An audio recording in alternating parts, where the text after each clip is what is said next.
안녕하세요, 꽃대감입니다. 이 시간에는 칼 모양의 초록색 잎이 부채 모양으로 펼쳐지며 그 사이로 꽃대를 올려 꽃을 피우는 일본 붓꽃 영상을 준비했습니다. 꽃이 피기 전에는 우리나라 붓꽃과 구별하기 어려울 정도로 잎의 모양이 비슷하지만 꽃이 피는 모양은 완전히 다릅니다. 일본 붓꽃 역시 붓꽃과의 상록성 열애살이 식물입니다.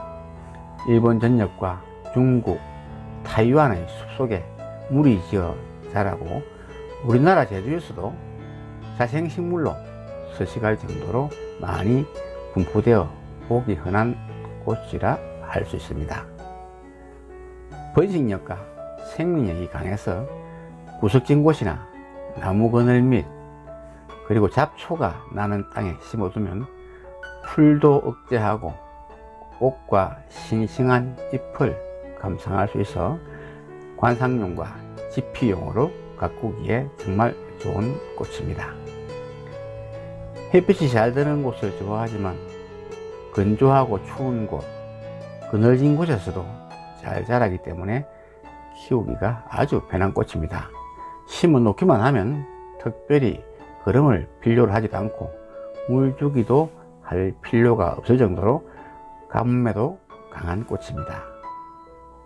꽃 이름을 한번 짚고 넘어가야겠네요. 우리나라 붓꽃은 꽃봉오리가 올라오는 모습이 부처의 끝에 먹물을 붙인 모양이라 해서 붓꽃이라 이름 지어졌습니다. 하지만 세계적으로 불려지는 이름에서는 그냥 아이리스라고 불려집니다만 다른 붓꽃들은 우리나라 붓꽃처럼 피지 않기 때문에 붓꽃이라 하지 않고 아이리스에 다른 단어를 결합해서 이름을 붙였습니다. 일본 붓꽃은 아이리스자 보니까 독일 붓꽃은 저먼 아이리스 등으로 세계적으로 통용되는 이름입니다. 중국 붓꽃과 독일 붓꽃 중에서 자주색으로 피는 종류는 우리나라 붓꽃과 비슷한 모양으로 피는 것도 있습니다. 일본 붓꽃은 지름이 5 내지 6cm 내외로 연한 자주색을 띤 흰색이며 평평하게 핍니다. 활짝 펼쳐 핀 모양이 우리 붓꽃이나 독일 붓꽃과 다른 것이 특징입니다. 그래서 꽃이 작은 편이지만 화사하게 보이죠.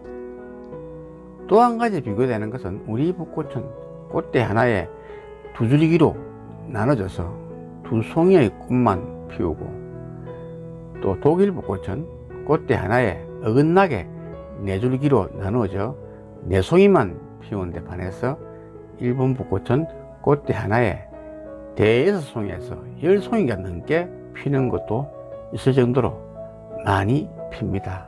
한번 비교를 해 볼까요?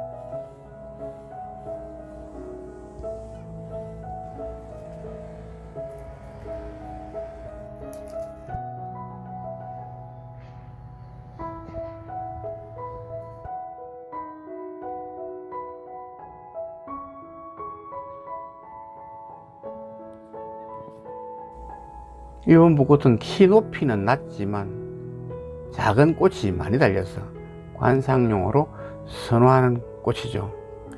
잎이 이열로 나와 부채 모양으로 넓어지는 칼 모양의 잎이 됩니다. 이 잎은 한쪽으로 기울고 양면이 평평하고 잎 표면은 짙은 녹색으로 강택이 나고 뒷면은 엷은 녹색으로 4월 중순부터 5월 중순에 높이 30 내지 70cm의 꽃대가 나오고 위쪽에서 가지를 치며 많은 꽃이 달립니다. 꽃이 진 다음에 삭과가 생기지만 불임성으로 개시를 하지 못하는데 극히 드물게는 개시를 하는 경우도 있다고 합니다.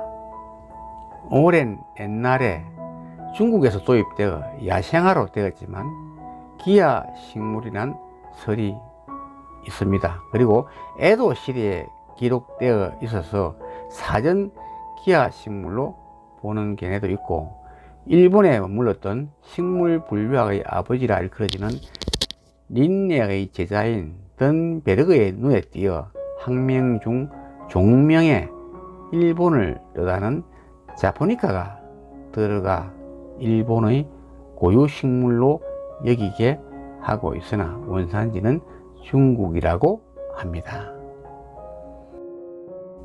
일본 붓꽃의 번식은 뿌리 나누기로 할 수 있습니다. 열매는 달리지만 불임성이라서 개씨를 하지 못하기 때문에 종자 번식은 하지 못합니다.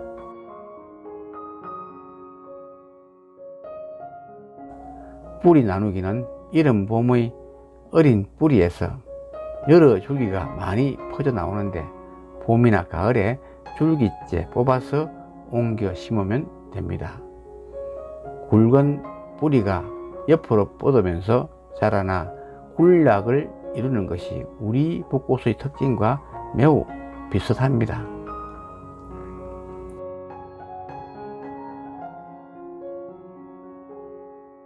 일본 붓꽃도 약재로 이용됩니다. 전초는 청열 및 해독제로 쓰이고 진통의 효과도 있습니다.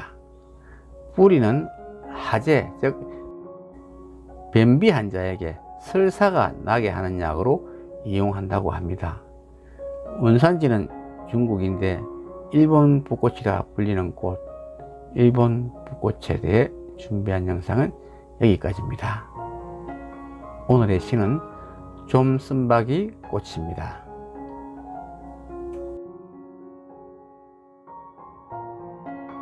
좀쓴박이 꽃. 잘다고 좀을 붙여 그 이름 좀쓴박이. 길가나 보도 틈새 뾰족이 싹이 돋아 잎줄기 불려 자라면 잔거리로 삼는다. 여럿이 어울려서 뭉치니 세력 키워 가뭄에 시들다가 비 맞고 생기 찾아 늦은 봄 꽃을 피우니 빛나기만 하여라.